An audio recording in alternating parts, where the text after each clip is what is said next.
Teman-teman, pada kesempatan kali ini saya akan sedikit menjelaskan sejarah perkembangan sistem operasi, sejarah perkembangan komputer dari generasi pertama hingga masa kini. Oke teman-teman, sebelum saya menjelaskan sejarah sistem operasi, terlebih dahulu kita harus tahu dulu sistem operasi itu sendiri seperti apa. Dalam suatu komputer, sistem operasi atau dalam bahasa Inggris operating system adalah perangkat lunak yang bertugas untuk melakukan kontrol dan manajemen perangkat keras serta operasi-operasi dasar sistem, termaksud menjalankan software aplikasi. Secara umum, sistem operasi adalah software pada lapisan pertama yang ditaruh pada memori komputer pada saat ditaruh pada saat komputer dinyalakan. Sedangkan software-software lainnya dijalankan setelah sistem operasi berjalan. Dan sistem operasi akan melakukan layanan inti untuk software-software itu. Layanan inti umum tersebut seperti akses ke disk, manajemen memori, scheduling teks, dan antarmuka user. Sehingga masing-masing software tidak perlu lagi melakukan tugas-tugas inti umum tersebut karena dapat dilayani dan dilakukan oleh sistem operasi. Sistem operasi merupakan sebuah penghubung antara pengguna dari komputer dengan perangkat keras. Komputer sebelumnya ada sistem operasi, orang hanya menggunakan komputer dengan menggunakan sinyal analog dan sinyal digital. Seiring dengan perkembangan pengetahuan dan teknologi, pada saat ini terdapat berbagai sistem operasi dengan keunggulan masing-masing. Untuk lebih memahami sistem operasi, maka sebaiknya perlu kita ketahui terlebih dahulu beberapa konsep dasar mengenai sistem operasi itu sendiri. Pengertian sistem operasi secara umum merupakan pengelola seluruh sumber daya yang terdapat pada sistem komputer dan menyediakan sekumpulan layanan atau sistem calls ke pemakai sehingga memudahkan dan menyamankan pengguna serta pemanfaatan sumber daya sistem komputer. Oke teman-teman, selanjutnya bagaimana sejarah perkembangan sistem operasi itu sendiri. Sistem operasi mengalami perkembangan yang sangat pesat yang dapat dibagi ke dalam 4 generasi antara lain. Yang pertama, generasi pertama pada tahun 1945 sampai dengan 1955. Generasi pertama merupakan awal perkembangan sistem komputasi elektronik sebagai pengganti sistem komputasi mekanik.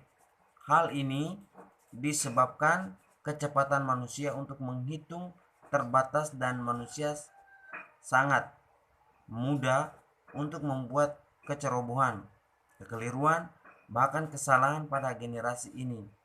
Belum ada sistem operasi, maka sistem komputer diberi instruksi yang harus dikerjakan secara langsung.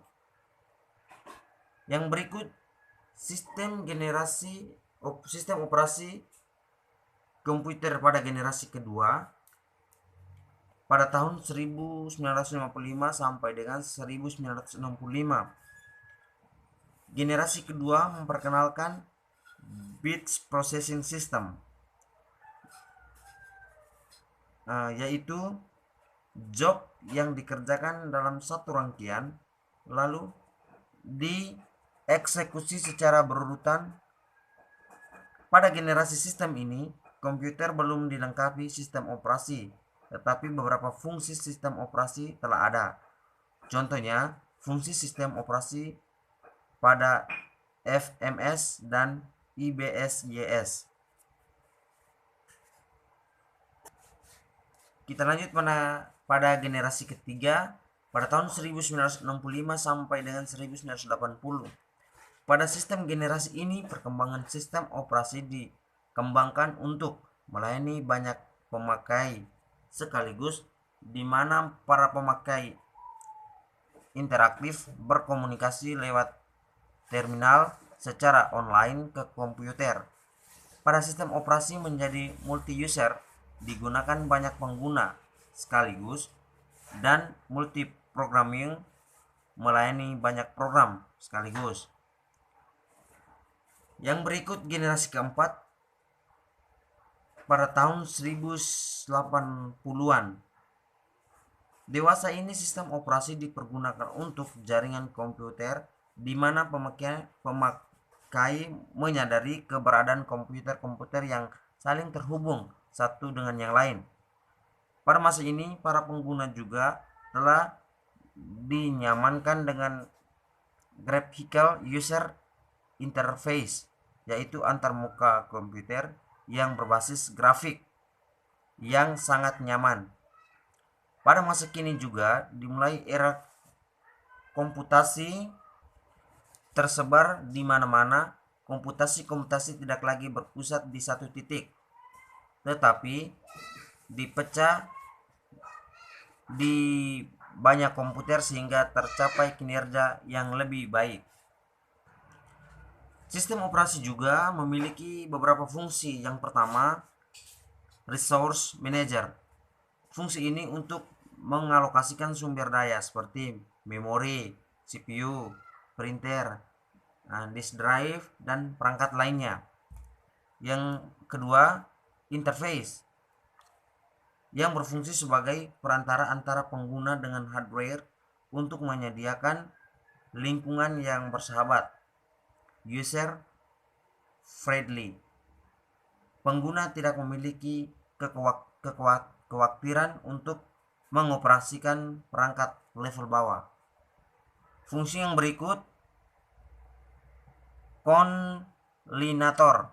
Fungsi ini untuk menyediakan fasilitas sehingga aktivitas yang kompleks dapat diatur untuk dikerjakan dalam urutan yang telah disusun sebelumnya.